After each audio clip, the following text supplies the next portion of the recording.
un délit d'opinion parce que dama jàpp ne dans les démocraties majeures ñuy convoquer ay journalistes pour leur opinion dafa xewi ci àddina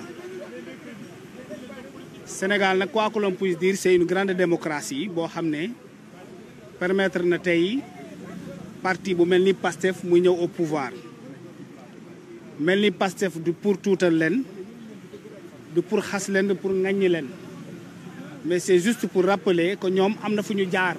par rapport à des luttes yoo xam ne presque ils les ont gagnés mooy des combats pour la préservation des libertés d'expression Pastef a mené de combat pareil gagné na ko parce que looloo tax ñu jële fi régime bi fi nekkoon ñoom ñu falu des combats pour la liberté de la presse gagné nañu ko parce que bokk na ci lu ñu doon xeex ci bu ñuy arrêté ñoom Pape Alé Niang ak yeneen journaliste tey bu ñu naree dundaat lu mel noonu te pourtant ñoom loolu lañ doon xeex ci bu ñuy nekk à l'opposition dafay nekk bettel dafay nekk loo xam ne quand même dañ koy naqarlu bu baax a baax parce que tout simplement une démocratie elle est majeure elle est grande bu fekkee ne sa presse est une presse libre qui exerce sa fonction en toute liberté alors convoquer un journaliste pour une liberté d'opinion ou pour son opinion du la rafet suñu démocratie dañ koy ñaawlu bu baax a baax. léegi liñ koy toppee yëpp nag injure offense président étranger ak offense à une personne exerçant les mêmes prérogatives que le président bu daanaka chef d'accusation boobu yàgg nañ di ko gis. waaw procureur wax dëgg yàlla nañu noppal ci délit boobu parce que jàpp nañ fi Bassirou Fofana ñu boole woon ci offense boobu ñu dem tribunal juge yi dindi ko daaneel leen pour yeneen motif jàpp nañu fi Moustapha Diakhaté boole ci motif boobu délit boobu ñu dem tribunal juge bi dindi motif boobu teg ko nele jàpp nañ fi ay ñeneen nit boole ci délit boobu ñu dem tribunal juge yi jël délit boobu teg ko ne daaneel leen yeneen kon nañu dindi motif boobu à chaque fois qu'ils veulent arrêter un acteur politique un journaliste dañu ciy boole motif ay offense ban personne moo fi exercer les mêmes prérogatives boo xam ne moom le président de la république du ñoom ñoo Pastef noo ne fii am nañu président bu légal ak bu légal bu légitime ak bu légal kon bu dee dañu am ñaari président kii nekk président bu légitime keneen ki nekk président bu légal ñoom nee nañu Ousmane Sonko mooy le président bu légal Bassirou Diomaye Faye non bu légitime autant pour moi Bassirou Diomaye mooy le président légal kon Bassirou exerce ses prérogatives librement et en toute indépendance de Ousmane Sonko et Ousmane Sonko aussi exerce ses prérogatives d'un président légitime indépendamment des prérogatives du président légal kon ñoom bu ñu juum parce que Guy Marius Sagna mi wax c'est un député à l'Assemblée nationale censé préserver les droits les libertés conformément à la législation ou aux textes réglementaires de ce pays-là bu dee si c'est un député de la République moo taxaw ne Sénégal dañu am ñaari président de la République bii légitime bii légal kon amul benn président ci ñoom ñaar buy exercer prérogative moroomam mais quand même ça c'est de la cohérence et si dans le même contexte quand même on arrête des personnes et on leur reproche d'exercer des prérogatives ensuite ñu xool nu ñu ciy coller nit motif mais il y a une contradiction est-ce qu'on veut donc gouverner ce pays dans la contradiction il faut que les gens soient sérieux madame dans ce pays-là. léegi ñoom avocats yi fi ñu gën a taxaw moo di son dossier médical boobu noonu même chose Farba Ngom présenté na ko te il est toujours en prison est-ce que mën na sauver aussi Doudou. Doudou bi ma xam de wérul Farba Ngom nag damaa dégg na ñu ne def feebar teguma ko bët xaw ma ne def feebar waaye dégg naa ne dafa feebar mais Doudou Coulibaly mi ma xam il ne faut même pas jouer avec lui il ne faut même pas tenter de l'envoyer en prison.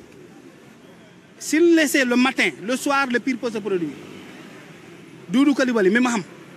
il ne faut même pas tenter, même de l'envoyer en garde à vue, waxuma la sa prison. Kon les avocats xam nañu lu ñuy wax te ñun xam nañu lu ñuy wax am na fu ñu ko teg. Mais comme c'est un dossier médical, il y a des éléments qu'on ne peut pas dire ici, qu'ils arrêtent de jouer. Mais au-delà de cela, nous avons besoin dans ce pays de la sérénité. Damay rappeler loo xam ne yàgg naa ko wax. muy Ousmane Sonko muy Bassirou Diomaye Faye dunduñu fi loo xam ne Nelson Mandela ne l'a pas vécu dans son pays 26 ans de prison travaux forcés plus de 5 millions de sa famille disparus, assassinés, kidnappés, perdus de vue. Il sort de prison. Il pardonne tout le monde. Il appelle à la réconciliation nationale. Nelson Mandela l'a vécu. Ousmane Sonko ne l'a pas vécu. Il n'a même pas vécu la moitié de ce que Nelson Mandela a vécu. Et quand vous arrivez au pouvoir, dans le contexte du Sénégal, où les familles sont divisées, le président l'a rappelé, ce pays a besoin de réconciliation, d'unité nationale. waxuñu juboo bu ñuy woote ñoom de parce que boobu woote wuñu ko juboo boo xam ne dañuy bàyyi ay nit ñi ci dee woon ñuy tuumalante kii moo rey ak kii réewul ñu def la mission benn genre négociation interne waxuñu juboo boobu mais nous avons besoin d'une sérénité gouvernementale qui puisse permettre à la justice de se rendre librement sans aucune implication politique loolu la ñu wax nañu bàyyi tappale bu ñu nekkee parce que dans ce pays-là on ne peut plus continuer à arrêter les gens pour leur opinion ça ne reflète pas l'image de notre pays ça n'honore pas notre démocratie ça ne les honore pas au regard de toutes les luttes qu'ils ont gagnées dans ce pays-là donc il faudra que ce régime-là ça c'est raison gardée qu'il aille à l'essentiel aujourd'hui l'essentiel c'est quoi les journalistes que vous êtes tous ici qui perçoit son salaire à temps dans ce pays-là vous tous, que vous soyez des techniciens, que vous soyez des journalistes, quel que soit le rôle que vous jouez dans vos rédactions,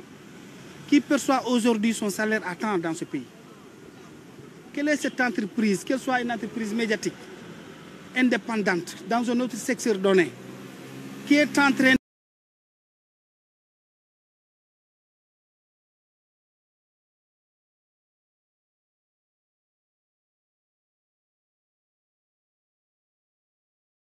de s'épanouir aujourd'hui dans ce pays-là. Qu'on l'on me dise, quel est ce Sénégalais aujourd'hui qui gagnait mieux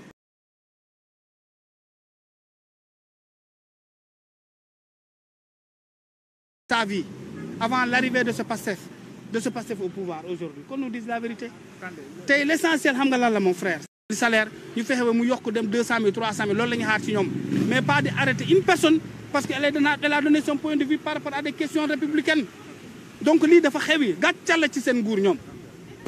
gàcce la ci seen nguur donc bu ñu génnul ci lii dinañ am déception pour deux choses dinañ am déception parce qu'ils n'auront pas le bilan qu'ils ont promis aux Sénégalais dinañu am déception parce que les Sénégalais leur tourneront le dos que ça soit demain ou après-demain. voilà par rapport ak kàddu yu mu wax bu ñu sukkandiku ci son avocat Maître El Hadji Diouf. waaw mu ni bandi moo recevoir moroomu bandi yow journaliste bi nga doon ki ñu wootee c'est un journaliste c'est un doyen mais est-ce que jàpp nga di kàddu yooyu noonu war nañu ko wax kilifa.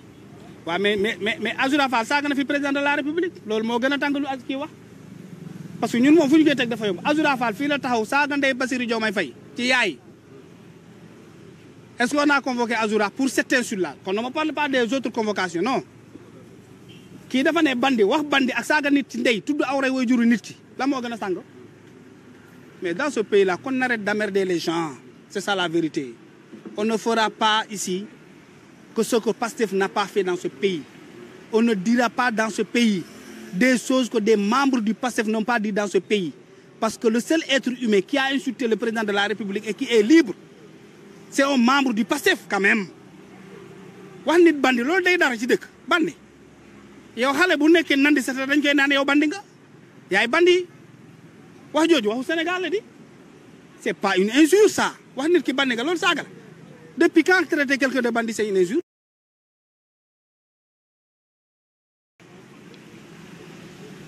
Quand est-ce que cela a été considéré dans ce pays-là comme une injure, passible d'une peine pénale? Mais qu'on arrête de jouer avec la liberté des gens. Gis nga liberté moo waral musiba di am ci dëkk kenn waru ko foowee ci nit. Ces convocations inutiles ça n'honore pas ce régime. Foofu lañ koy teg nit mënu fi def lu Azoura wax tant que Azoura n'est pas arrêté pour injure à l'endroit d'un président de la République. Tout ce que dira quelqu'un d'autre, il ne mérite pas d'être arrêté ni convoqué. Parce que le pire a été dit dans ce pays-là. Et c'est un membre de Pastef qui est libre, qui est dans les dorures de la présidente de la République, qui est dans les cortèges du Premier ministre, qui est dans les cortèges de la présidente de la République et qui s'exprime librement.